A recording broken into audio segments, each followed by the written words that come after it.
अन्न व नागरी पुरवठा विभागाने सध्या अहमदनगर जिल्ह्यातील सर्व रेशन कार्ड धारकांना ई-केवायसी सक्ती केली असून दिनांक 30 जून 2024 पर्यंत ई-केवायसी न केल्यास संबंधितांचे रेशन बंद करण्याचा जाचक निर्णय घेतला आहे। रेशनवरील धान्य बंद होण्याच्या भीतीने रेशन कार्ड धारक रेशन दुकानात हेलपाटे मारत आहेत। तिथे केवायसी साठी तासंतास उभे राहावे लागत आहे। संपूर्ण कुटुंबालाच केवायसी सक्ती करण्यात आली आहे। त्यामुळे अनेक वृद्ध, दिव्यांग, रुग्ण, लहान मुले, महिलांना मोठा त्रास सहन करावा लागत आहे। सध्या राज्य विधिमंडळाचे अधिवेशन सुरू असून आमदार रोहितदादा पवार यांच्या माध्यमातून रेशन कार्ड धारकांच्या व्यथा विधानसभेत मांडण्यात येतील। सरकारने तातडीने ई-केवायसी सक्तीचा जाचक आदेश रद्द करून सर्वसामान्यांना मोफत रेशन देण्याची प्रक्रिया कायम ठेवावी। 1 जुलैपासून एकाही रेशन कार्ड धारकाला रेशन नाकारल्यास तीव्र आंदोलन करण्यात येईल, असा इशारा राष्ट्रवादी काँग्रेस शरदचंद्र पवार गटाचे नगर शहर जिल्हाध्यक्ष अभिषेक कळमकर यांनी दिला आहे।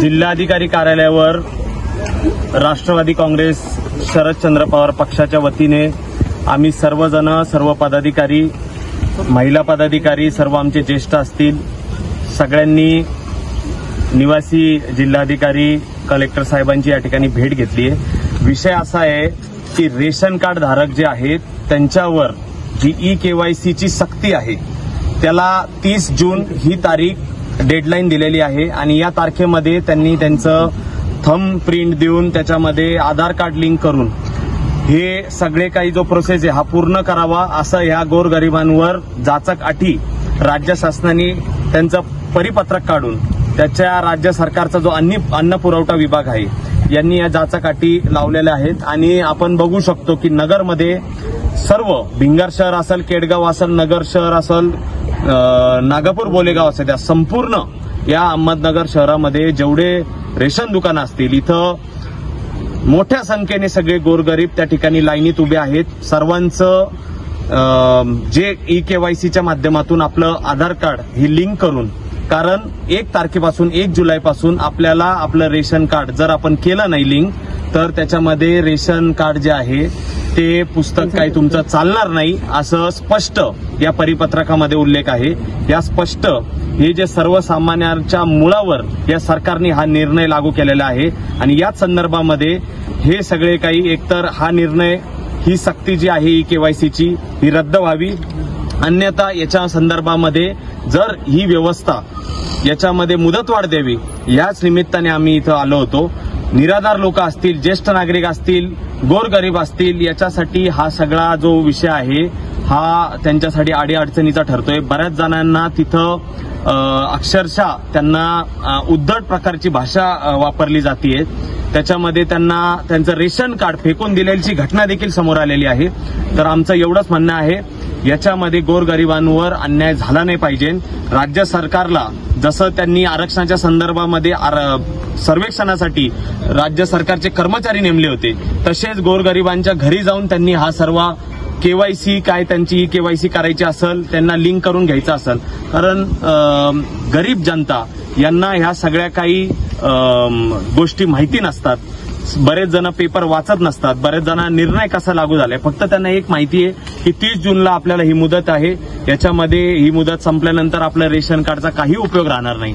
तर याच संदर्भामध्ये आम्ही आलेलो कलेक्टर साहेबांना भेटलो आणि जर 1 जुलैपासून याच्यात आमचं जी मागणी आहे जनतेच्या वतीने, जनतेच्या व्यथा घेऊन, गोरगरिबांच्या व्यथा घेऊन आम्ही या ठिकाणी भेटलेलो आहेत। या जर आमची जी निवेदनाद्वारे जी मागणी आहे त्याच्यामध्ये जर सुधारणा झाली नाही, त्या संदर्भामध्ये अन्न पुरवठा ज्या अधिकारी मॅडम आहेत त्यांना सुद्धा भेटलेलो आहेत, त्यांनी त्वरित याच्यावर स्थगिती आणावी किंवा मग सुधारित याला मुदतवाढ देऊन आणि जी पण व्यवस्था ज्याच्यामध्ये अन्याय होतोय गरिबांवर, ही व्यवस्था सुधारण्यासाठी यांनी त्वरित आढावा बैठक घेऊन याच्यामध्ये निर्णय लागू करावा, अशी राष्ट्रवादी काँग्रेस पक्षाच्या वतीने, शहर राष्ट्रवादी काँग्रेस पक्षाच्या वतीने आम्ही या ठिकाणी मागणी करतो। राष्ट्रवादी काँग्रेस पक्ष माननीय शरदचंद्रजी पवार साहेब यांच्या अध्यक्षतेखाली आम्ही इथे शहराचे आमचे माजी महापौर अभिषेकदादा कळमकर आणि शहर जिल्हाध्यक्ष तसेच आमच्या सर्व पदाधिकारी, महिला, भाऊ, बहिणी आणि आमचे सर्व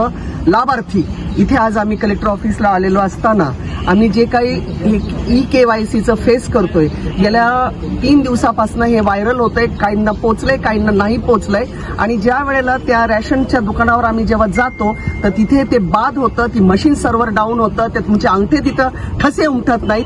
ठसे नाही उमटले की तुमचं कुपन व्हेरिफिकेशन तुमचं होत नाही आणि उद्धट वागणूक दिली जाते. दुकानं जवळजवळ मोस्टली बंदच असतात. 3-3 महिने तुम्ही राशन घेतलं नाही, तुमचं कुपन बाद झालं, पण तुमचं रॅशन दुकानच उघडं नाहीये ना.